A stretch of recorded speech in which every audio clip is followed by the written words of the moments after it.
harus punya satu hal yang bikin toko kita tuh beda dari yang lain. Mungkin itu ibaratnya yang nge-trigger orang itu ngeklik dulu gitu, masuk dulu ke toko kita. At least kayak ketika mereka udah mulai tanya-tanya itu, berarti mereka udah mulai interest gitu kan sama produk yang kita jual.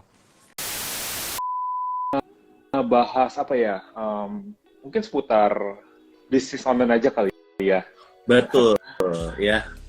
Kita ngomongin cuan aja. Kalau ngomongin cuan biasanya rame ya. Jadi teman-teman, Iya. malam ini sebenarnya santai aja. Ya, gue sama Bro Steven. Gue panggilnya apa? Bro Steven Lesmana atau siapa sih? Steven aja, panggilannya. panggil nama juga nggak apa-apa, panggil Steven. Aduh, nggak enak. Nggak. Om, gue bersama Waduh. dengan Om Steven malam ini. Jangan dong. Oke. Kita bakal bahas soal bisnis online ya. Dan hari ini kita mau gali-gali ilmunya. Om Steven ini, Bro Steven udah sering sharing ya di sini. Jadi buat teman-teman yang gabung ya, yang belum follow dulu ya. Pastinya ilmu daging ya dari Om Steven ya malam hari ini. Jadi gue pengen belajar nih. Nah menarik ya, pasti menarik ya dari Kak Holly ya. Jadi buat teman-teman boleh jangan kemana-mana ya. Kita bakal tanya jawab juga ya, teman-teman boleh nanya ya. Mau ada kegalauan apa nanti kalau pertanyaannya ini masuk ya, apalagi kalau bisa masukin ke dalam itu tuh yang ada questions, jadi kita bakal bahas nanti ya. Oke. Bro Steven sebelumnya kalau boleh yang belum tahu saya Jonathan, biasa disebut dengan Om Botak ya, sering berbagi di channel Cerita Om Botak, berbagi tentang jualan online. Jadi buat teman-teman dari followernya Bro Steven, salam kenal ya gitu. Oke. Ya. Oke. Salam kenal juga ya teman-teman semua. Mungkin yang baru pertama kali ketemu sama gue, jadi nama gue Steven. Jadi gue biasa tuh sharing soal seputar bisnis lah ya, seputar bisnis online, tips jualan. Jadi gue emang suka sharing soal edukasi tentang itu gitu. Nah, anyway sebelumnya gue penasaran nih, awal mulanya lu kenapa maksudnya ada julukan Cerita Om Botak tuh gimana sih? Oke. Iya. Jadi kalau buat teman-teman yang ya buat lu juga yang buat yang nggak tahu dan biasanya nanya, itu awal mulanya karena gue memang udah dari tahun 2011 waktu pertama kali jualan online, gue punya toko namanya Om Botak sampai sekarang. Oh, oke. Ya, jadi teman-teman kalau misalnya cari buku ya, cari buku bisnis, buku motivasi, ya buku saham, dan buku-buku self-help lainnya, teman-teman bisa cari di Om Botak, di Shopee, di Tokopedia, bisa cari juga di sana kita jual beberapa produk lainnya ya, tapi fokusnya sebenarnya di seperti toko buku lah ya, ada buku tulis, tas, dan lain-lain ya, stationery. I see. Ya, nah mungkin berikutnya penasarannya kenapa nama Om Botak di pertama kali di toko itu? Benar. Ya. Benar. Inspirasi dari mertua sih bro. Jadi mertua gue itu kan botak. Oke. Ya, dan dia itu dari tahun udah lama ya, jualan udah puluhan tahun, jualan spare part sepeda di Sawah Besar. Nah dia di sana jualan. Terus pelanggannya kenal dia sebagai Om Botak. Jadi ya dia panggil Om. Ya memang udah senior ya, dan rambutnya memang botak, jadi dipanggil Om Botak. Dan pas pertama kali gue jualan online tuh gue jualan barang-barang dari tokonya dia, spare part sepeda. Jadi supaya gampang diingat dan pelanggan lama juga tahu gue pakai nama Om Botak. Jadi gue ini sebenarnya Om Botak yang KW, yang beneran tuh papa mertua. Berarti emang karena udah trademarknya lah ya, udah ada nama di sana. Baru paham kalau kayak gini. Oke. Gitu. Nah, kalau boleh dong sharing kapan pertama kali mulai punya bisnis online, atau kapan pertama kali berbagi tips dan trik ya jualan online juga sih bro. Sejak kapan? Oke. Jadi kalau awal mula bisnis online itu sebenarnya gue tuh bisa bilang generasi yang lahir pasca pandemi gitu. Jadi bener-bener baru mulai jualan online tuh beberapa bulan setelah COVID datang ke Indo, which is tahun sekitar bulan apa ya, bulan April 2020 lah kalau nggak salah ya, sekitaran sebulan itu ya. Nah, jadi sebenarnya awal mulanya itu kan COVID hit kan ke sini. Jadi dan waktu itu tuh kebetulan gue waktu COVID datang benar-benar income kan benar-benar ini kan berantakan banget lah gitu. Jadi gue waktu itu mau jadi sebelumnya itu gue waktu itu masih kuliah. Jadi gue kuliah mau masuk tahun terakhir gitu. Dan waktu itu tuh kebetulan banget. Jadi gue tuh ada ibaratnya dulu pernah maksudnya kayak pernah kelolain duit orang gitu. Jadi ada orang yang nitipin duitnya ke gue buat dikelolain waktu itu. Dan itu ceritanya tuh akhir tahun 2019 gitu. Nah, jadi pas banget nih akhir tahun 2019 kan. Terus COVID hitnya di bulan Maret ya kan, maksudnya 3 bulan kemudian tiba-tiba ke hit. Dan waktu itu gue langsung cerita angka aja ya. Jadi waktu itu gue loss sekitar 70 jutaan lah kayak gitu. Nah, itu dan waktu untuk kelola di saham atau di apa? Jadi waktu itu gue kebetulan gue kelolain di saham gitu. Oke. Ya waktu itu dan COVID hit, jadi karena gue emang maksudnya gue gue bertanggung jawab lah ya, maksudnya gue bertanggung jawab, gue nggak mau maksudnya orang yang nitipin ke gue kayak maksudnya loss gitu aja gitu. Jadi gue saat itu gue langsung mikirin gimana caranya gue harus balikin uang itu gitu, si 70 juta ini gitu. Dan waktu itu dalam konteks statusnya adalah gue belum pernah kerja waktu itu, belum pernah kerja sama orang, kayak pernah kerja juga cuman internship doang gitu kan. Abis itu gue belum pernah jualan sendiri gitu, gue belum pernah bisnis, belum pernah apapun.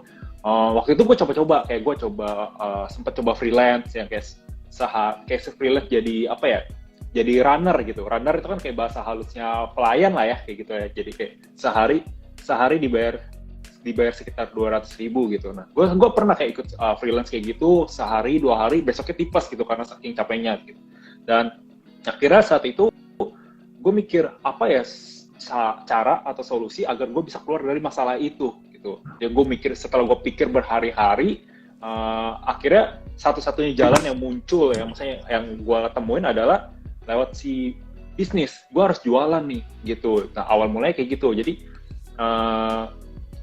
karena harus bisnis, waktu itu gue akhirnya coba, sebenarnya bisnis online ini bukan bisnis pertama. Jadi gue sebelumnya udah coba berbagai dulu gitu. Kayak gue sempat adalah jualan fashion gitu. Gue ada sempat jualan makanan, puding, tapi itu gagal sampai akhirnya gue ketemu si bisnis online ini. Nah, jadi kenapa awal mulanya bisnis online? Nah, waktu itu kebetulan karena lagi momen pandemi ya kan, terus orang-orang tuh kan pada nggak pergi ke salon kan, pada nggak ada yang cukur rambut kan waktu itu kan. Nah, ya nggak berani. Iya. Ya nggak berani cukur rambut. Dan waktu itu tuh sempat ada tren yang kayak gue ngeliat teman gue sendiri, mereka kayak cukur rambut sendiri di rumah gitu loh, cukur rambut sendiri di rumah. Nah, waktu itu gue ngeliat kayaknya ada tren, orang mulai jualan cukuran nih, maksudnya kayak cukuran kayaknya salah satu produk yang berpotensial gitu. Dan waktu itu jadi koko gue itu dia emang udah lebih dulu jualan online gitu di salah satu marketplace. Dan terus dia bilang, ya lu coba aja jualan online gitu kan. Akhirnya ya udahlah, gue waktu itu coba jualan online, dan produk pertamanya itu alat cukur rambut gitu. Dan waktu pertama kali gue jualan, itu benar-benar kayak langsung laku gitu aja. Padahal dulu gue maksudnya gue nggak ngerti soal iklan kan, maksudnya itu kayak the next level marketingnya kan. Tapi dulu gue nggak ngerti, gue cuma tahu pasang produk, kasih nama, deskripsi, tiba-tiba ada yang beli. Nah, dari situ gue langsung kayak, wow, kayaknya ini bakal bisa jadi aha moment. Dan waktu itu karena si pandemi ini kan pabrik pada tutup nih. Pabrik pada tutup artinya supply terbatas kan. Yeah. Karena supply terbatas, sedangkan demand makin lama makin naik tuh, orang makin nyari cukuran semua, kayak udah risih lah rambutnya panjang. Akhirnya si cukuran ini tuh waktu itu kayak gue bisa kayak beli sekitar misalnya modal 400.000, tapi gue bisa jual 800.000.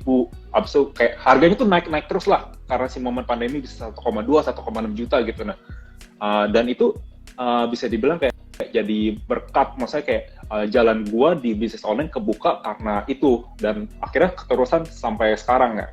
Walaupun emang maksudnya produk udah berubah lah ya kalau misalnya di dunia bisnis online, cuman itu awal mula cerita kenapa gue bisa mulai bisnis online kayak gitu. Wow, berarti lu benar-benar riding the wave ya waktu awal itu. Yeah. You really see the momentum and then you riding the wave ya. That's good sih. Jadi awal modal gitu lipat gandanya cepet ya waktu kalau kena momentum ya. Iya.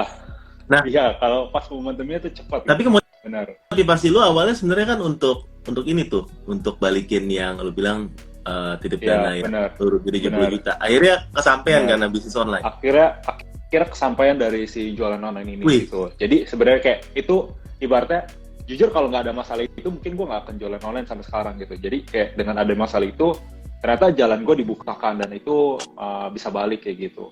Wow. Itu sih awal mulanya. Sekarang masih terima titipan lagi buat saham? Enggak. Sekarang udah enggak. Gue udah stop. Ya. Gitu. Sapa dulu. Halo Om Andre, apa kabar? Selamat malam Toko Dua Putra nih. Halo Om Yoholo, panutan. Panutan. Yeah. Om Steven ya pasti panutan. Halo. 100% mantap. Ya. Okay. Nah, teman-teman kalau belum follow akun Cerita Botak atau akun Lesmana Steven, follow dong ya sambil wajib follow dulu. Santai ngobrol ya, kita bakal bahas pertanyaan teman-teman ya malam hari ini, tapi sambil ngobrolin soal bisnis online 2023. Nah, Oke. Tadi ada cerita yang sebenarnya menarik sih. Jadi ya mungkin banyak teman-teman di sini juga yang baru mulai jualan pada waktu yang angkatan corona lah ya. Angkatan corona, terus begitu ketemu momentumnya, jadi udah dapat tractionnya. Tapi habis itu yang menarik, sekarang yang lu jual itu nggak sama seperti yang awalnya itu berarti udah nggak jual cukur rambut lagi ya. Benar. Karena kalau jual barang itu, gue rasa sekarang demand-nya juga udah turun banget ya dibandingin. Benar. Ya, dan harganya pasti udah ya bersaing lah istilahnya. Turun lagi. Ya. Nah, kalau boleh cerita tuh next-nya lu main barang apa dan kenapa pilih barang yang lain gitu, dan cara risetnya mungkin gimana gitu untuk gitu. Oke. Iya. Jadi gue selama jualan online ini gue masa berusaha refleksi ya, maksudnya kayak evaluasi, gue berusaha melihat pola yang gue lakuin gitu.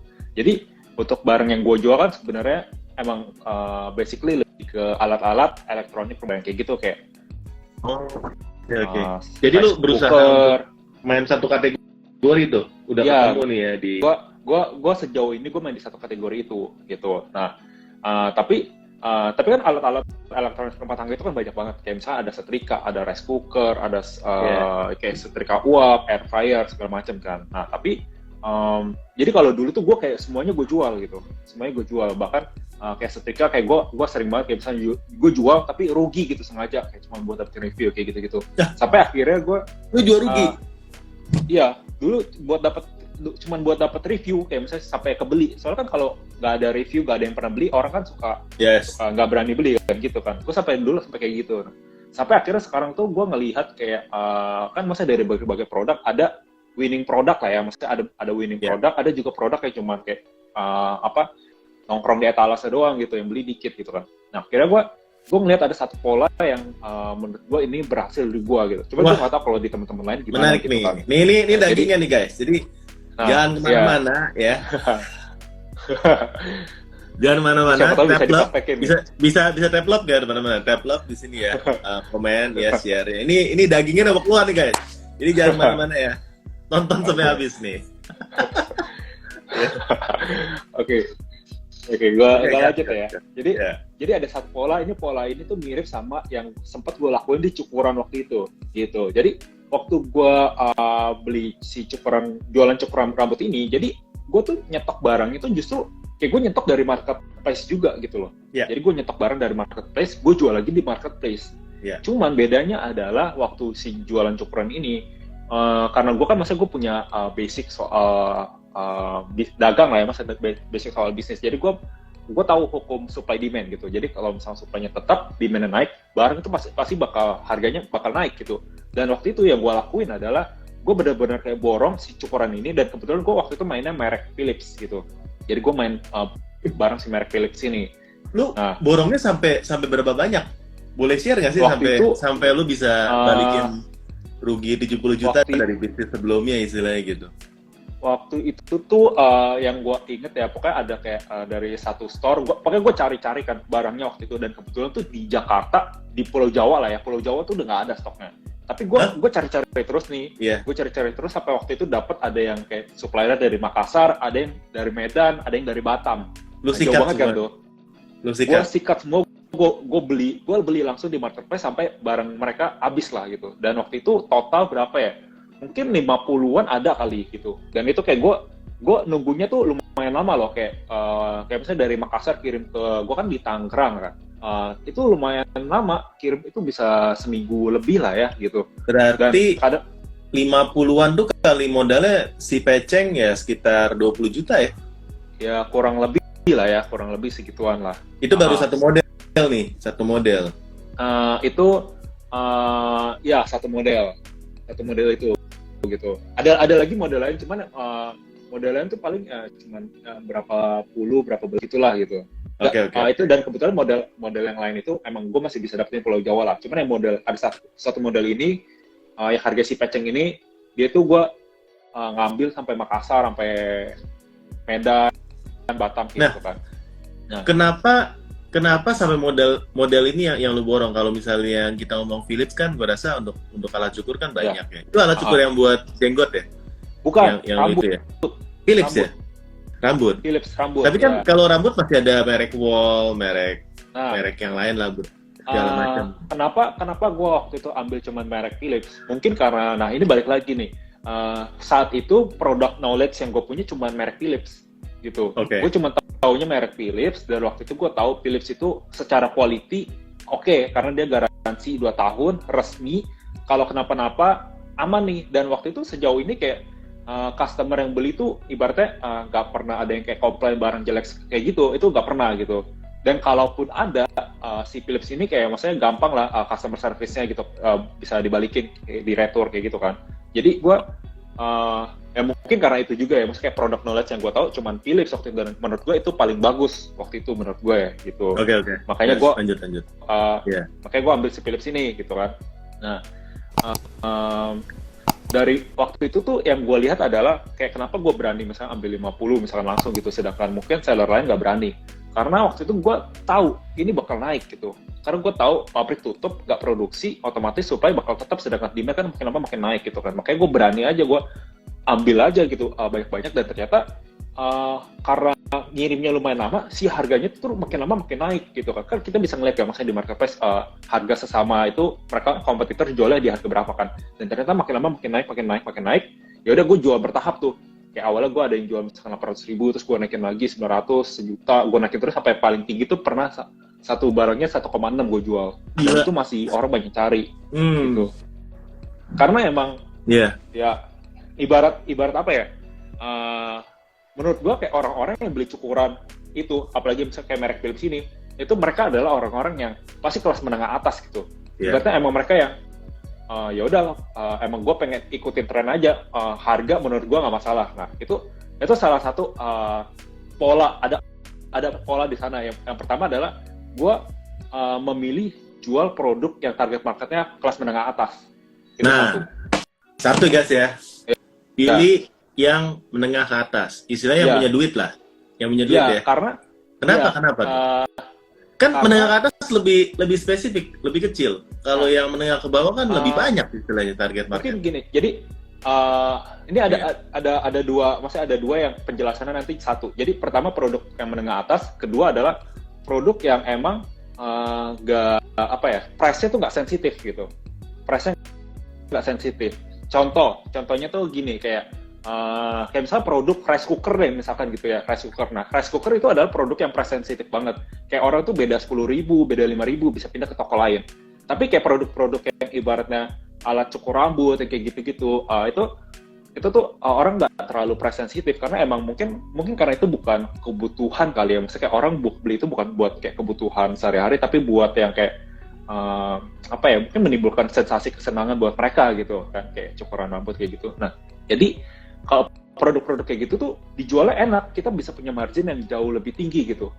Jadi margin gue, kayak misalnya jual cukur rambut aja gue bisa 100, maksudnya itu berapa ratus persen kan? Oke lah, maksudnya kayak mungkin alat cukur rambut itu special case lah ya, maksudnya itu berlaku di pandemi misalkan kan. Tapi kayak misalkan produk lain, contoh yang misalnya gue masih gue jual sampai sekarang tuh misalkan air fryer gitu. Nah itu tuh produk-produk yang misalkan gue bisa dapat margin sekitar let's say 10%-an kayak gitu. Dan itu menurut gue udah cukup lumayan ya, misalnya untuk misalnya harga produk yang harganya 1 jutaan kayak bisa dapat margin 10% tuh menurut gue udah lumayan gitu. Nah, 10% tapi itu bersih atau setelah dipotong fee marketplace atau masih itu kisaran bersih, kisaran lah sekitar segitu gitu. Berarti kotornya mungkin 20-30% ya? Kotornya mungkin sekitar ya 13-15% lah, kurang lebih segitu. Lu potong fee sekitar 3-4% ya gitu ya? Iya, benar. Nah, tapi maksudnya kayak produk-produk kayak gitu tuh ibaratnya kayak orang misalnya beli air fryer nih. Kayak misalnya toko sebelah jualnya, let's say ya, toko sebelah jual 1,5 juta. Gue jual 1,7 juta. Ada aja orang yang beli di toko gue. Padahal produk yang kita jual sama persis. Aneh kan? Kayak Kok mau ya beli toko lu, bukannya orang beli online itu sensitif sama harga? Nah, kok mau sih? Nah makanya gue bahkan kalau bisa gue pengen nanya juga ke mereka gitu, kok mereka mau gitu. Cuman kalau dari asumsi yang gue punya itu karena yang pertama kecepatan membalas mungkin ya, kayak mereka tanya gue langsung jawab cepet banget. Yang gitu. handling ada admin atau kalau ini gue biasa gue handling sendiri gitu. Gue biasa karena emang kalau untuk balas ini gue balas sendiri gitu. Jadi mungkin karena kecepatan membalas dan juga kalau review toko lain juga makanya gue juga kadang bingung sih. Mungkin karena ini juga sih. Gue ibaratnya gue nerapin copywriting lah ya, maksudnya copywriting yang beda gitu, nggak cuma kayak. Berarti harga yang tinggi mungkin pertama tadi, maksudnya harga yang di atas rata-rata ya, atau di atas kompetitor. Pertama tadi respon yang cepat ya, dan ini gue rasa krusial, apalagi yang balas lu sendiri. Pasti kalau mereka tanya jawabannya nyambung nih. Kadang-kadang kalau misalnya ada admin yang jawab, kadang ditanya apa jawabannya apa. Benar. Ini barang produk rumah tangga kan, jadi gue rasa penting untuk dikasih produk knowledge-nya tuh pas ya. Yang kedua nih, copywriting-nya. Nah, copywriting-nya kayak gimana nih? Jadi yang biasa, yang gayanya lu yang bisa menjual apa sih yang bumbunya di sana? Jadi kalau misalkan kita lihat ya rata-rata nih di marketplace, kayak apalagi misalnya produk elektronik nih, buka toko A, toko B, toko C, itu tuh rata-rata mereka tuh kayak kopas semua gitu, kayak sama semua. Ya kan, kayak deskripsinya sama, spesifikasi sama, fiturnya sama. Kalau gue yang biasa gue lakuin adalah gue bedain di misalkan beberapa paragraf pertama gitu. Kayak misalkan kayak ibaratnya contoh, misalkan produk air fryer nih, contoh. Ya yang gue jual adalah kayak benefit yang mereka bisa dapetin pakai bahasa mungkin lebih yang sehari-hari, kayak misalkan kamu pengen misalnya menggoreng dengan lebih sehat gitu, maksudnya menggoreng dengan lebih sehat tanpa harus menggunakan minyak bla bla bla, kayak misalnya gue jual itunya lah di awalnya, baru setelahnya ya udah spesifikasi seperti biasa kayak gitu. Nah itu salah satu yang gue. Dan juga dalam foto produk. Jadi kalau misalnya foto produk ibaratnya kayak misalnya kita buka marketplace terus fotonya sama semua, itu kan pasti kayak wah ini si customer berarti cip-cipnya random aja gitu kan tokonya. Yang gue lakuin adalah gue biasa coba ngebedain. Kayak misalnya contoh di foto produknya gue kasih aja misalkan free apa kayak gitu, pakai tulisan merah gede gitu. Misalnya free-nya katakanlah misalnya gue kasih free tote bag lah kayak gitu. Tapi kan tote bag itu kan sebenarnya murah, kayak paling harganya goceng 5.000, tapi gue secara harga yang gue jual, gue bisa jualnya lebih tinggi. Maksudnya kayak gue selisihnya bisa 100.000, 200.000, sedangkan free yang gue kasih cuma 5.000 rupiah. Tapi itu yang bikin toko gue tuh langsung beda gitu. Ya kan, maksudnya dari segi gambar. Nah itu mungkin salah satu yang pengaruh juga sih menurut gue ya. Padahal gitu. Foto produknya sama yang lain sebenarnya dari katalog juga. Lu nggak foto ulang? Enggak. Atau foto ulang? Gue nggak foto ulang. Foto pabrik istilahnya ya? Ya, istilahnya foto pabrik, cuman gue tambahin tulisan free warna merah gede, terus gue tambahin aja si tas yang gratisan ini yang gue provide sendiri gitu. Gue masukin juga di halaman produknya gitu. Dan mungkin tuh salah satu yang jadi pembeda lah ya. Makanya ini mungkin masukin ke yang ketiga nih. Kita harus punya pembeda lah. Harus punya satu hal yang bikin toko kita tuh beda dari yang lain. Mungkin itu yang nge-trigger orang itu ngeklik dulu gitu, masuk dulu ke toko kita. At least kayak ketika mereka udah mulai tanya-tanya itu berarti mereka udah mulai interest gitu kan sama produk yang kita jual. Gitu. Wow, daging banget nih guys ya. Kalau yang setuju di daging, love-nya dong, love-nya. Kita mau lihat nih. Kalau emang dari supaya makin banyak daging yang dari Bro Steven bakal kasih nih malam hari ini ya. Ya, mantap ya. Nah, sebenarnya kalau teman-teman mau nanya, boleh. Tadi ada nanya, boleh nanya-nanya sesuai pembahasan nggak juga sih ya, apa yang lain juga boleh. Selama kita bisa jawab, boleh saja ya teman-teman ya. Tadi ada yang nanya ya. Tuh, banyak tuh download-nya ya. Yang nonton ya, kalau bisa nonton lewat dari ini 40-an, tadi sempat mau 50 ke 70 dong ya. Karena kalau nggak 70 nanti daging kedua nggak keluar nih. Ini kita keluarin dagingnya, ini baru appetizer guys sebenarnya. Jadi dagingnya belum nih. Ya. Nah, sekarang kan banyak yang nanya nih bro, kalau kita sharing-sharing aja ya. Kalau dari perjalanan dari marketplace sendiri kan pas kita awal jualan kan, misalnya nih dari COVID ya. Zaman COVID sama zaman sekarang tuh sebenarnya beda jauh ya, sebenarnya kalau dibilang ya. Ya kan? Beda jauhnya dulu COVID ya, banyak momentum yang bisa kita ambil, tapi waktu itu orang takut buat jualan. Takut buat nyetok. Ya kan, takut mati lah istilahnya ya. Kalau sekarang orang udah pada berani ya, cuma ya semua orang berani, jadi persaingan makin ketat karena semua orang udah berani sekarang. Ya, jadi challenge-nya makin banyak, fee marketplace makin tinggi ya. Jadi persaingan harus makin kreatif. Nah, kalau menurut lu jualan di marketplace itu masih masuk nggak sih cuannya? Oke. Jadi sebenarnya memang sih kayak di marketplace itu ya biaya transaksinya makin lama makin gede. Nah, biaya transaksi. Tadi gue bilang nggak ngomongin satu marketplace ya guys ya, tapi rata lah ya. Dan kalau kita lihat kalau satu naik, yang lain akan ikut naik. Ya, jadi makanya mungkin jadi itu salah satu yang bikin gue kenapa gue ibaratnya sekarang tuh jual produk gue milih-milih gitu. Kayak produk yang benar-benar price kayak tadi tuh kayak misalnya jual. Nah, itu gue udah. Nah ini menarik deh. Lu kan milih-milih ya. Ya. Kriteria apa yang menurut lu baru setelah ABC terpenuhi, lu baru bilang, nah ini cocok nih, gue bisa jual nih. Kalau enggak, ABC-nya, wah ini enggak deh, pahit nih produk nih. Gue kalau jual, ini gue jadi yayasan nih. Maksudnya gue nggak cuan nih. Oke. Itu produk, balik lagi kayak yang tadi, produk yang mana yang targetnya itu adalah kelas menengah atas. Ini contoh nih, biar langsung bayang. Misalkan ada produk setrika yang biasa nih, setrika yang apa yang standar lah ya, yang besi gitu. Philips lah ya, yang Philips yang entry level lah ya, yang paling murah ya. Kalau misalkan dibandingin sama setrika uap, itu jelas beda jauh kan target marketnya kan. Kalau setrika uap, kayak misalnya harganya udah 1,5 juta, itu pasti yang beli adalah orang-orang yang emang menengah atas. Dan kalau misalnya setrika yang entry level itu harganya cuma sekitar katakanlah 250 ribuan gitu.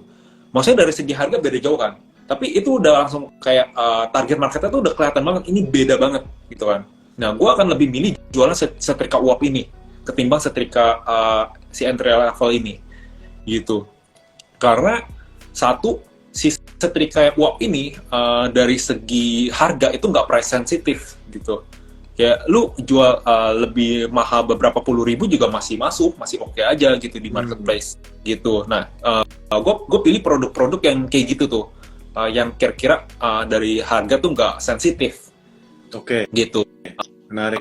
Dan gue berusaha, ibarat gue berusaha baca tren gitu, tren produk lah ya. Maksudnya karena gue kan emang biasanya, misalnya gue biasa jualan si barang Philips ini. Jadi gue tuh kadang tahu, kayak kadang juga pernah denger lah, maksudnya denger kayak info agent, kayak info supplier, kayak oh barang ini udah nggak produksi lagi nih, atau misalnya oh barang ini pabrik lagi kosong nih. Nah itu kalau gue tahu info itu gue udah kebayang nih, oh ini barang pasti cepat apa lambat bakal naik harganya karena supply-nya dikit kan. Nah terus aku jagat lagi tuh gue stopnya. langsung nyetok banyak gitu. Kebanyakan itu. Yeah. Jadi emang ibaratnya untungnya tuh justru di sana gitu. Untungnya bukan kayak gue bukan cuma kayak gue jual, tapi gue ada ngelihat si supply demand ini juga gitu. Dan bahkan untung lebih banyak ketika gue bisa kayak beli barang yang misalnya gue beli barang terus ternyata emang barangnya udah kosong pabrik nih, dia udah nggak produksi lagi, dia produksinya tipe baru. Nah, si barang yang udah kosong pabrik ini itu bisa naiknya gila-gilaan gitu, dan gue bisa dapat untung lumayan, maksudnya lumayan lah, kayak tadinya cuma 10% jadi bisa kayak 30-40% kayak gitu. Itu kan maksudnya lumayan kan. Nah, jadi gue lebih ngincar ke sana sih. Itu maksudnya salah satu cara buat ngakalin si fee marketplace yang naik lumayan gede ini ya. Ya, menarik. Tapi lu bisa lakukan itu karena lu memang ada di dalam industri ini. Bener. Dan lu benar-benar pantau harga kompetitor dan harga market banget sambil benar-benar dengerin, oh ini mau habis nih, ini langka, ini dicari orang, mungkin tipe model ini atau varian ini yang dicari, yang lainnya busuk, lu jadi nggak stok. Jadi, dan lu memanfaatkan itu ke dalam strategi pricingnya ya. Menurut gue ini menarik. Untungnya mungkin bukan dari yang transaction biasa, tapi cuannya sebenarnya dari momentum kayak gitu, di mana lu tuh berani untuk stok barang, Ya, ambil resiko yang lebih ya, sambil mengharapkan ini dengan PD bilang ini pasti habis nih ya. Kalau bisa, kalau ada modal lebih gue stok banyakan lagi di sana. Keren sih, keren. nah mungkin Gitu. ini salah satu pembeda sih, kayak maksudnya kayak kan beda ya antara kita misalkan jual brand sendiri dengan kita jualin brand orang lain gitu. Yang gue lakuin kan Betul. gue jual kan. Nah, maksudnya kalau ketika gue jualin brand orang lain, di sini kan yang jadi perbedaan adalah gue nggak usah, ibaratnya gue nggak usah keluar uang buat branding kan, buat marketing marketing si brand ini kan. Maksudnya produk yang gue jual pun emang udah produk yang orang tuh pasti beli. Maksudnya kayak orang tuh emang marketnya udah ada gitu, marketnya udah ada, gue tinggal cari produknya, ibaratnya gue resell lah, gue jualin produknya itu. Jadi menurut gue ya itu mungkin strategi yang barusan gue share itu berlaku untuk cara yang kedua ini gitu. Kayak mungkin di industri lain juga ada, kayak maksudnya di industri misalnya alat masak atau apa yang mungkin gue kurang tahu, tapi gue yakin di industri lain tuh pasti ada juga dan bisa dilakuin cara ini. Nah, gitu. Pertanyaan gue nih, ya, mungkin teman-teman lain juga penasaran. Kalau lu jual yang mid, yang menengah ke atasnya, lu bakal jual entry level produk kan? Misalnya tadi kalau ngomongin Philips, setrika yang 200 ribuan itu lu juga jual nggak? Sebagai, mungkin kalau orang bilang produk tumbal untuk dapetin traffic ke toko. Oke. Lu lengkapin nggak? Jadi, lu kan jualnya yang menengah ke atasnya. Yang bawah-bawah nggak ada cuannya, lu jual juga nggak gitu? Jadi kalau bawah-bawahnya ya, sebenarnya gue jual aja. Cuman gue jualnya bukan kayak gue berharap itu laku gitu. Gue jualnya juga harganya juga bisa dibilang lumayan lumayan mahal aja gitu. Karena emang gue nggak berharap itu laku.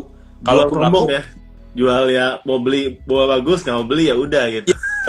Kalau misalnya beli, tapi itu kan maksudnya marginnya juga gue gedein sengaja, karena emang gue nggak mau fokus di sana gitu. Kayak cuma beli, syukur orang nggak mau beli juga ya udah gitu. Tapi kalau misalkan untuk produk yang kayak misalnya kayak macam setrika uap kayak gini, itu biasanya gue bakal kayak misalkan ada orang nanya, gue bakal kayak follow up terus gitu, karena gue emang misalnya ngincer si orang ini bakal beli lah gitu. Dan juga kayak misalnya dari segi harga pun ya, sebenarnya karena kayak misalnya gue nyetok barang ini, maksudnya nyetok barangnya sebelum harga pasaran naik.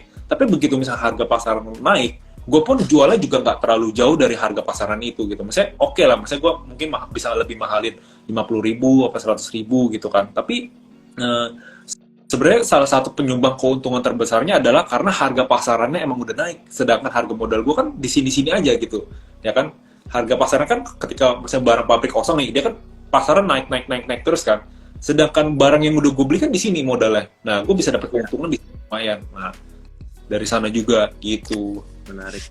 Nah, sebenarnya salah satu triknya lo itu juga enak ya. Kenapa? Ya mungkin ya, setelah fee marketplace ini naik dan tokonya misalnya mengaktifkan bebas ongkir, ya kita ngomongin marketplace ya. Tapi bebas ongkir itu biasanya itu ada minimum, ada maksimum 10.000 misalnya. Yeah. Nah, untuk barang murah, lu nggak akan kena maksimum. Untuk barang mahal, lu akan mentok di maksimumnya. Yeah. Jadi semakin mahal barang lu yang lu jual, persentase dari bebas ongkirnya itu akan makin murah. Mungkin kalau barang-barang di atas Gopeceng, Cetiao, berapa ya? Gopeceng lah ya. Barang di atas Gopeceng itu, persentasenya jadi cuma 5% total. Kalau di hijau lah ya. Ya maksudnya kalau di hijau atau di ini. Karena mentok di 10.000. itu membuat margin lu jadi masuk. Kalau Benar, jual barangnya murah malah nggak masuk. benar juga, benar. Sama kalau jual barang murah Iya. ya. Itu kalau misalnya kita Hmm. pakai iklan ya, itu justru malah boncos gitu. Karena emang untungnya nggak seberapa. Nah, Iklan, bid iklannya tuh sama, mau barang murah, barang mahal, kadang-kadang bidnya sama ya. iya benar. Sama juga maksudnya yang gua nggak suka adalah kalau misalkan jual barang murah, apalagi yang price sensitif, orang tuh suka kayak kan mereka maksudnya nggak ada loyal kan, misalnya kayak mereka pencet aja, kayak misalnya pindah-pindah toko terus kan. Jadinya tuh ibarat orang tuh, oh ngeliat toko ini terus bandingin lagi sama toko sebelah, bandingin terus karena mereka cari harga yang termurah. Jadinya iklan kita tuh jadi kayak boncos sia-sia gitu. Nah itu maksudnya itu salah satu yang gua nggak suka juga karena biasanya tuh pengeluaran iklan gue untuk barang-barang yang price sensitif kayak barang-barang murah itu tuh lebih gede ketimbang biaya iklan yang gue keluarin untuk barang yang satunya tadi gitu. Ya sebenarnya make sense sih bro, karena kan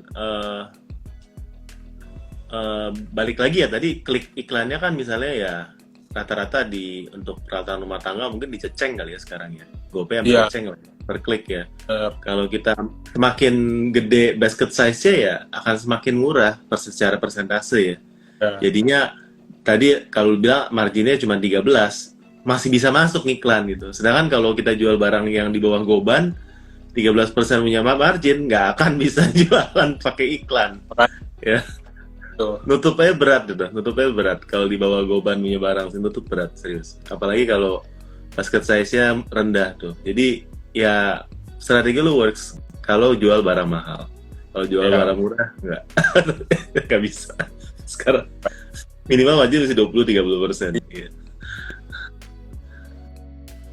Sama mungkin bisa Menarik. strategi upselling. Ini salah satu strategi yang menurut gue works banget sih. Maksudnya kayak ini bisa banget dipraktekin di apapun jualannya gitu. Karena maksudnya Upselling kayak gimana? Kalau di online kan orang tinggal klik beli, lu tinggal lihatnya udah jadi pesanannya udah ada gitu. kalau misalkan ibarat mungkin buat teman-teman yang nggak tahu upselling itu apa ya. Jadi kayak misalkan kalau kalian KFC misalkan kalian beli nasi sama ayam, pasti kasir tuh selalu nanyain mau nambah kentang gorengnya kak gitu atau mau Mau nambah CD, aduh gila sih CD. Iya. Itu mau paling apa sih? Pokoknya apapun itu tapi nggak bisa ya itu upselling itu menyumbang omset yang gede banget gitu ke mereka gitu dan strategi ini tuh bisa banget kalian praktekin gitu kayak gue biasa praktekin ini jadi gue kan ada jualan air fryer kan gitu kan air fryer itu kan kayak cuman mesinnya doang lah gitu. Nah setiap kali misalkan ada orang beli air fryer gue selalu upselling dengan gue jual aksesorisnya gitu. Jadi air fryer itu kan ada aksesorisnya kan, tau kan yang kayak panci yang dimasukin ke dalam air fryernya itu. Nah itu gue jual aksesorisnya itu. Tapi banyak banget orang yang kayak awalnya tuh mereka kayak beli cuman air fryer doang. Bahkan kadang gue suka clickbaitnya gini. Jadi gue kayak oke, air fryer gue jual di harga deket-deket pasaran. Tapi begitu orang beli, karena gue tahu orang yang beli air fryer itu kebanyakan ya, maksudnya kayak mayoritas adalah kelas menengah atas ya. Maksudnya mereka yang kayak kalau misalnya orang biasa kan ya udah pakai penggorengan, maksudnya kayak pakai wajan aja kan kalau buat gorengan. Tapi kalau Iya. misalkan mereka Nggak enak rasanya air fryer. Tapi kalau goreng kentang pakai air fryer, nggak berasa minyaknya tuh. Ya, Bener. enak pakai. Kalau Ya, minyaknya cuma disemprot, dioles-oles dikit. Iya. ini kayak lebih contohnya kayak kalau misalnya goreng daging ya maksudnya kayak emang makanan yang udah ada minyaknya dari sananya gitu. Iya. Tapi kalau goreng tepung tuh emang kurang sih emang sih gitu. Nah orang-orang yang beli si air fryer ini itu kan pasti rata-rata emang orang-orang yang bisa dibilang menengah atas lah ya gitu lah ya maksudnya udah masuk ke level itu gitu. Nah gue selalu tawarin aksesorisnya gitu. Kayak kadang nih misalkan harga air fryer misalkan ya kayak 1,4 juta misalkan. Gue kayak yang tadi lu bilang orang kan kalau misalkan beli produk kan udah kan kayak cuma produknya udah kayak di deskripsi mereka beli cuma beli itu gitu doang kan. Tapi gue selalu tawarin upselling itu lewat chat gitu. Jadi begitu orang beli gue langsung kayak tanya, halo kak, halo kak, kebetulan nih kita lagi ada promo hari ini kalau untuk produk aksesorisnya nih kak buat air fryer. Jadi kakak misalnya nggak perlu repot lagi buat nyuci bla bla bla. Promonya jadi gue ada jual ceritanya gue ada jual si aksesoris ini juga nih gitu. Gue misalnya gue jual aksesoris ini sekitar macam-macam sih harganya, kayak ada yang 400.000 ada yang 500.000, tapi gue selalu tawarin, kak mau nggak kak nambah cuman 300.000 aja khusus hari ini kakak bisa dapat si air fryer ini, si aksesoris ini juga. Jadi ini khusus promo bundling khusus hari ini aja gitu. Nanti si produknya dikirim bareng si air fryer ini. Gitu. Iya, transfernya manual. Transfernya iya manual. Oh manual, nggak lewat marketplace lagi. Gue selalu arahin manual. Tapi kalau misalkan dia mau lewat itu juga boleh gitu. Gue tinggal settingin aja. Maksudnya gue buatin link khusus gitu kan. Tinggal gue setting harganya. Tapi kan intinya sebenarnya sama aja kayak intinya tuh dia juga biaya yang dia bayar tuh sama gitu. Tapi gue selalu mengusahakan manual karena supaya gue menghindari si biaya transaksi ini. Gitu.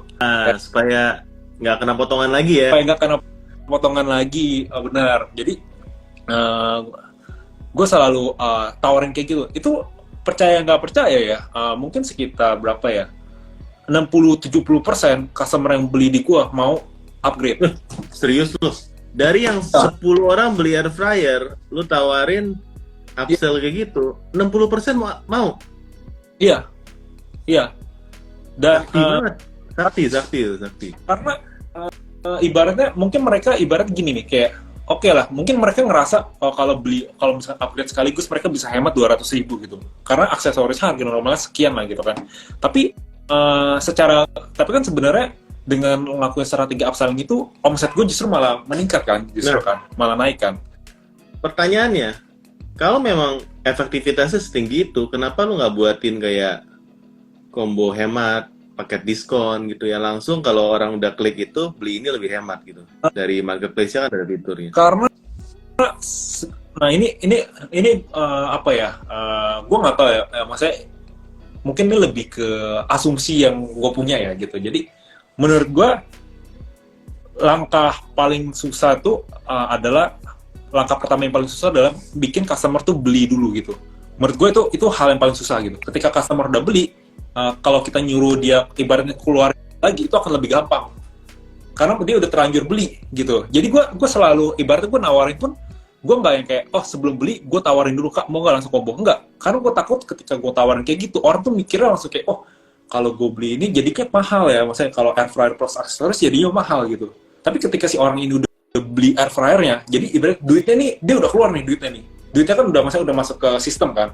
Nah tinggal nambahin kak, tinggal nambah sedikit lagi kakak bisa dapat si aksesoris ini gitu. Jadi gue ngerasa kayak secara psikologis tuh mereka akan ngerasanya gue nambah dikit lagi gue bisa dapat ini nih value nih. Tapi kalau misalnya gue dari awal gue langsung kasih si bundling yang gede ini, gue takutnya tuh dia makin mikir nggak mau beli gitu. Sama juga sebenarnya ini salah satu trik yang gue lakuin juga. Jadi kadang gini nih bro, ada orang yang kayak sebelum gue kasih si promo ini, dia udah beli air fryer dan aksesorisnya dengan harga normal. Nah, kalau kayak gitu, gimana tuh? Yeah. Gitu.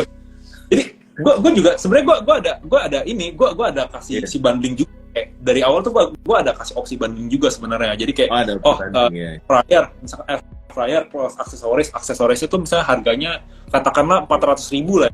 Jadi si air fryer ini misalkan 1,4 tambah 400.000 jadi 1,8 itu dapat itu. Tapi kan kadang ada orang yang kayak dia udah lihat ada promo bundling ini tapi dia nggak beli, dia cuma beli air fryer doang. Nah ketika dia beli air fryer doang baru gue keluarin jurus itu, kak ini cuma 300.000 gitu. Jadi kayak seakan-akan dia mikirnya lebih hemat, padahal tuh karena gue pikir mungkin untuk harga 400.000 kayaknya nggak masuk di dia, makanya gue tawarin aja lebih murah lagi misalkan. Tapi kalau untuk orang yang dia udah dari sananya udah langsung beli sendiri, ya itu ya udah gitu, kayak ya udah gue biarin aja gitu.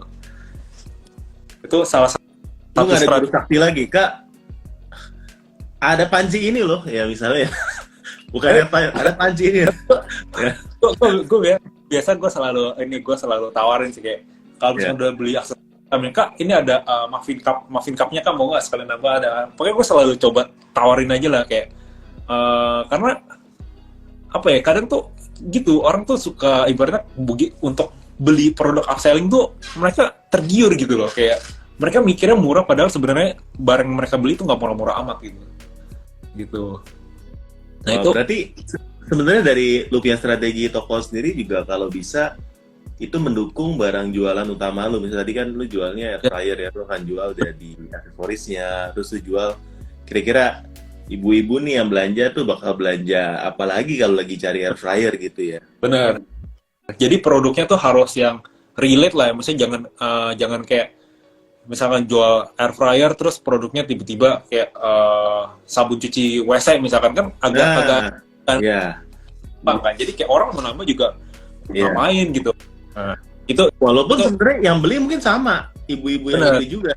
Iya, walaupun bisa juga gitu sebenarnya. Jadi emang harus ibaratnya harus tahu nih target marketnya siapa, dan target marketnya emang tipikalnya mau beli apa gitu. Jadi emang produknya harus sejenis lah gitu. Oke, menarik banget ya. Daging guys ya, nggak kerasa udah 45 menit kita. Semoga nggak kerasa udah 45 menit. praktekin. Ya, cuma menurut gue sih untuk dapat sense yang kayak Bro Steven tadi itu, walaupun dia udah cerita ya, udah sharing ya, itu nggak gampang di copy guys. Nggak gampang di copy guys ya. Pertama ya, kalau teman-teman tahu, pertama ya tadi dia bilang ya, harus hajar barang yang middle up ya. Teman-teman kalau mau kayak gitu, pertama modalnya harus gede ya, menurut gue ya. Menurut gue ya, modalnya harus gede dulu ya. Teman-teman yang modalnya kecil ya, atau modalnya minimal lah ya, pasti akan nyasar barang-barang yang basket size-nya kecil. Kenapa? Karena secara modal lebih masuk yang ke sana. Ya itu menurut gue pertama ya. Yang kedua, teman-teman ini harus kayaknya kalau admin yang ngelakuin ya, itu admin udah mesti jago banget untuk bisa. Kalaupun enggak, yang kedua adminnya tuh bayarannya mahal karena udah cukup jago untuk bisa kebaca dan pas respon dan langsung mikir nih, kalau A harusnya kasih B, metodenya treatmentnya B, C. Jadi kalau bukan owner yang lakuin sendiri, ini akan susah diduplicate. Dan yang ketiga ya tadi, pemilihan barangnya dan salesnya ini spesial lah ya menurut gue.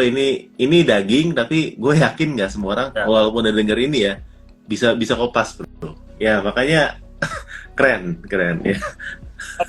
Gue boleh sharing di jadi awal kayak mungkin yang orang-orang bingung kan, gimana awalnya kan gue nggak mungkin kayak awal-awal langsung begini kan, kayak itu sebenarnya ada prosesnya juga gitu. Ada kayak, prosesnya awal mula tuh kayak gue nyetok barang pun gue nggak langsung kayak nyetok 10-20, enggak. Gue punya prinsip, gue selalu kayak ibaratnya ngelakuin testing. Gue selalu ngelakuin testing dulu, kayak ibaratnya misalkan kayak nyetok barang pun gue selalu kayak nyetoknya mungkin 1 apa 2 dulu, bener-bener kayak 1 piece atau 2 piece dulu. Tapi kalau dari pabrik boleh ya? Lo beli cuma 1 piece doang gitu? Kalau pabrik nggak boleh. Makanya yang gue bilang tadi, awal-awal gue emang belinya dari sesama marketplace gitu. Oh, nah ini nih guys ya, dari sama marketplace, dan gue rasa lu jual rugi dulu nih awalnya. Ya, karena lu udah beli harga jual orang lain, plus kan supaya laku lu murahin gitu ya. Bahkan gue kadang ngetes marketnya gini bro, kayak misalnya gue mau jual barang apa nih, gue belum punya barangnya, tapi gue coba gue pasang dulu aja gitu. Jadi gue pengen ngetes nih, maksudnya produk ini sebenarnya ada marketnya nggak sih gitu. Dan ternyata kalau misalnya ada marketnya, baru deh misalnya gue coba nyetok barangnya, gue jualin. Jadi awal-awal tuh mungkin bisa kayak orang tuh bisa coba misalnya dropshipping lah ya, itu bisa banget gitu, kayak coba tes jual dulu aja gitu. Kalau misalnya ada yang beli, oh ya udah coba nyetok dulu misalnya dari 1-2 sampai kita tuh confidence level kita lama-lama kan pasti akan meningkat kan gitu. Kayak awal aksesoris ini, jadi aksesoris yang gue jual sekarang itu gue impor langsung dari China. Oh, lu udah main impor sendiri berarti aksesoris ini? Sendiri. Tapi sebelum gue impor, gue tuh bener-bener kayak gue beli dari marketplace mana gitu. Gue bener-bener kayak belinya cuma 1 piece gitu doang. Kayak gue beli 1 piece, gue iseng aja karena waktu itu modalnya lumayan murah kan. Kayak modalnya waktu itu gue beli 250 ribuan lah, kurang lebih. Gue agak lupa, maksudnya udah lama kan, tapi kurang lebih sekitar segitu gitu. Tapi dengan begitu gue ibaratnya gue punya apa ya, menurut gue ini juga penting sih, kayak sebagai kalau misalnya kita mau bisnis ya, mau dagang kayak gitu, kita udah harus tahu resiko yang terukur gitu. Kayak begitu gue nyetok barang nih, si aksesoris ini yang benar-benar which is itu benar-benar baru banget buat gue pun nggak tahu itu apaan awalnya kan. Gue cuma waktu itu kan soalnya air fryer emang baru booming pasca pandemi kan, kayak gue baru denger tuh waktu itu gitu. Nah, gue coba gue tes beli aksesorisnya ini, harganya sekitar 250 ribuan. Saat itu gue mikir, kalau emang misalkan si produk ini ternyata amit-amit nggak laku, gue rugi cuma 250 ribu gitu. Tapi kalau misalkan ini ternyata bisa laku, wah itu bisa jadi bisnis berkelanjutan ke depannya buat gue gitu kan. Ya udah gue coba jual 1 piece dulu, oh ternyata laku. Gue coba strategi bundling, ternyata ada orang yang mau beli. gue coba lagi beli 2 piece 3 piece, lama-lama begitu ada yang beli lagi kan modal kita lama-lama kekumpul kan, ya kan, lama-lama kita punya modal, lama-lama kita makin pede. Gue nyetok akhirnya waktu itu sekali nyetok bisa kayak 10 kayak gitu, makin pede nyetok lagi nambah lagi berapa belas gitu. Dan sampai waktu itu kenapa awal mula kayak kenapa gue impor, karena waktu itu si toko marketplace yang biasa gue beli ini dia udah gak jualan lagi. dia gak jualan lagi kan. Terus gue kayak aduh, padahal ini baru mulai laku, baru banyak orang lumayan nyari, tapi kok toko gak jualan lagi. Akhirnya mau gak mau gue waktu itu cari-cari, gue belajar, oh ternyata ada nih di luar, ya udah gue mau ngomong beli dari luar gitu. Tapi awal mula itu kecil kan. Nah, mungkin teman-teman juga bisa kayak gitu, kayak misalnya kayak coba aja dari dulu gitu. Berarti dari lu waktu beli dari marketplace, ini waktu lu impor sendiri jatuhnya lebih murah lagi modalnya? Kalau waktu impor ini jatuhnya lebih murah karena emang kuantitinya kan lebih gede gitu. Ya jadinya lebih murah dapatnya. Cuman susahnya adalah nunggu pengirimannya lumayan lama ya. Masa nunggu pengiriman lumayan lama, modalnya jadi yang dibutuhin lebih gede lagi gitu. Ya, jadi jangan kira impor enak ya teman-teman. Enak kan beli lokal sebenarnya kalau bisa. Apalagi gue pernah barang nyangkut tuh sampai 2-3 bulan. Wah itu pusing banget. Gue udah kayak wah udah deg-degan nih barang gimana ya nyangkut. Itu udah pusing banget. Cuman ya itulah, maksudnya kayak apa ya, dalam bisnis apapun, mau kalian jualan apapun, gue bener-bener kayak rekomend. Apalagi misalnya kita modalnya sangat terbatas lah ya, kayak apalagi kalau misalnya kita baru pertama kali jualan kan pasti modal sangat terbatas. Mulai aja dari modal kecil dulu, maksudnya jangan langsung kayak oh mikir pengen cuan 10 juta per bulan gitu, nggak usah start dari sana. Kayak yang penting kita mulai dulu, coba jualan dulu, cari apa nih winning product yang kita punya gitu. Abis itu kita fokus aja di sana, kayak pasti dengan kita fokus pasti bakal ada jalan gitu. Gitu Wow, sih. keren banget, keren. Cara scale up-nya juga bertahap, ya terukur tadi. Dan kalau tadi sharingnya dari Bro Steven ini nggak langsung impor langsung dari pertama langsung impor karena juga secara modal ya. Jadi beli dulu, mulai dari dropship, terus beli satu dulu, beli belasan, 10, sampai akhirnya bisa impor sendiri. Jadi semuanya ada tahap-tahapnya guys ya. Jadi memang jualan itu kelihatannya mudah kalau lihat dari orang lain kok, tapi sebenarnya ada prosesnya harus dilalui sih. Benar. Keren. Nah, ini udah hampir mau 1 jam nih. Lu mau closing statement atau gimana?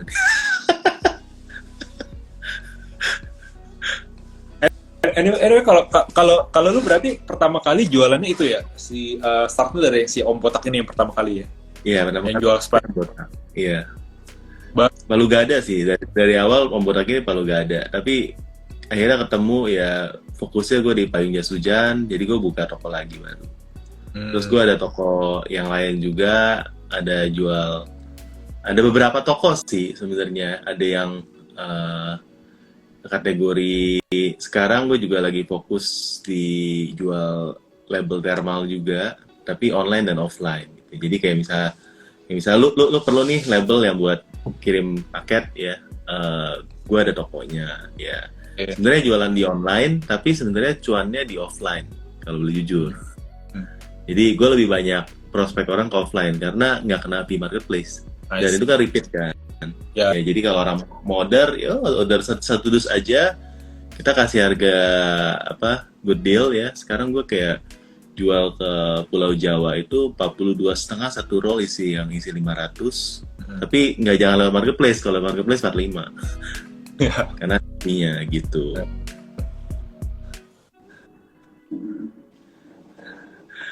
Om Jo kelihatan kembali amat. Wah, Om Peter. Ini Om Peter nih orang Green Lake juga nih. Oh, ya, di Green Lake. Ya. Ya di Green Lake tuh banyak banget tuh jualan online tuh banyak banget, kayak jual bubble sekali itu, wah, bubble lakban apa itu muter terus. Anyway, lu berarti lu dari maksudnya base-nya di mana? Gue di Gading. Di Gading. Iya. Oh ya, Serpong ya. Dekat-dekat ya. Ya. Dekat-dekat ya. Jadi kapan-kapan mampir deh kita ngopi. Siap. Ya, gua masih mau berguru lagi nih hari ini, tapi menarik banget sih. Dan menurut gua sih kalau memang cara lu yang lakukan gini ya, lu akan survive sih untuk walaupun fee-nya naik ya dan sebagainya, tapi lu akan survive sih. Karena lu lakuin cara yang benar, jadi walaupun mungkin nggak punya brand, ya masih jual barang produk, asalkan lu bisa lihat trennya, pasti bagus sih. Gue cukup pede sih dari sananya. Amin. Iya, bener ya teman-teman ya. Thank you udah mau sharing malam ini. Mudah-mudahan kita nextnya masih bisa live berikut ya, lanjut nextnya. Tapi malam hari ini kita close dulu, udah mau 1 jam ya. Mungkin nextnya boleh giliran gue yang sharing di tempatnya si Bro Steven ya. Atau kita lanjut kopi Om ya. Thank you buat teman-teman yang udah join malam hari ini. Mudah-mudahan teman-teman dapat banyak insight ya, terutama untuk cara untuk riset produk di marketplace ya. Thank you banget bro, udah boleh sharing-sharing sama kita malam hari ini. Sorry buat teman-teman yang mungkin pertanyaannya tadi belum sempat kita bahas ya, tapi mudah-mudahan masih ada waktu berikutnya. Jangan lupa buat follow ya Lesmana Steven dan Cerita Om Botak untuk dapatkan tips dan trik jualan online ya. Sampai jumpa di waktu kita berikutnya. Bye-bye. Bye.